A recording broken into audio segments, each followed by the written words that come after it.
Our story begins with the city of Mecca. It is said that when Adam and Eve were first expelled from paradise, the two were separated, with Eve having landed near the city of Mecca and Adam having landed somewhere in the Far East. After many years of searching for one another, Adam finally managed to make his way down through the Arabian Peninsula to Mecca, and it was at the top of Mount Arafat, just outside the city of Mecca, where the two were finally reunited. Mecca is also significant because it is considered the first place on earth that God Almighty was worshipped alone. And so, it was at that very spot that Abraham and his son Ishmael built the first house of worship for God.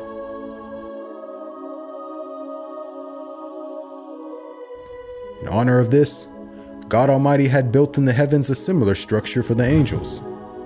And it is said that every day, 70,000 angels come to that building to perform their prayers and then leave, intending never to return again.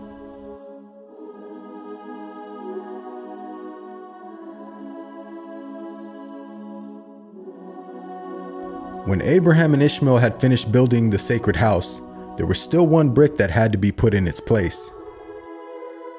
And so, Abraham sent his son Ishmael off to find a unique stone that he could put there. But God Almighty destined that the final stone that was to be laid would not be from the material of this world, but instead a stone directly from the heart of paradise. The angel Gabriel then brought the stone down to Abraham, who proceeded to put it in its proper place. It is said that when the stone first came down, it was a pure white color. But due to the impurities of this world and the sinfulness of man, the stone slowly began to fade and eventually turned black. As time passed, the city began to develop, with the people of Mecca remaining upon pure monotheism, worshiping one God alone.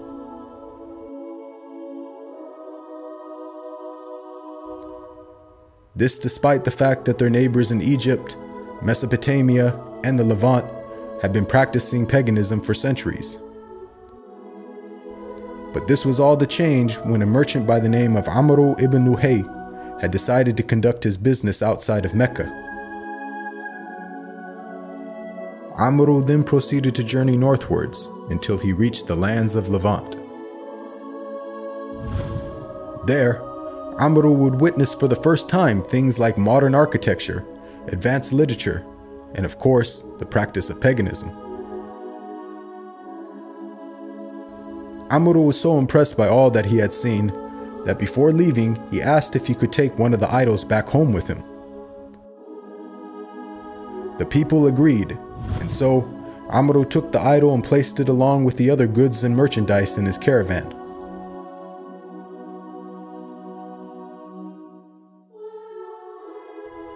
He then set out southwards, back towards the city of Mecca.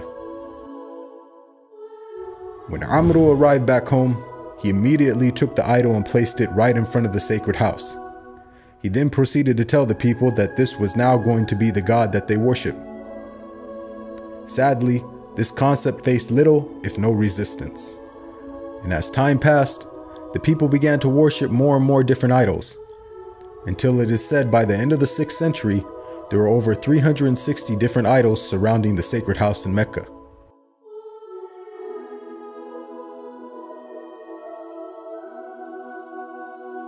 As the years passed and paganism became more prominent throughout the world, the people who still practiced monotheism knew that the coming of a new prophet was close at hand. And so, either through deductive reasoning or through interpretation of their holy text, many had concluded that the Arabian Peninsula was the most probable place God would send his new prophet.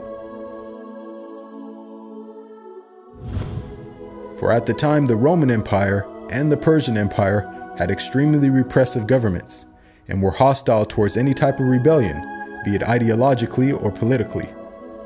While the Arabian Peninsula, on the other hand, though also deeply mired in paganism, was a land ruled by tribal law and never had a real central government. As time went by, it appears that more and more people began to move down to the Arabian Peninsula to await the coming of the next prophet. And so, in the very land in which man first worshipped his Creator, and where Abraham built the first house of worship for God alone, it was there where God had destined his last and final messenger would emerge.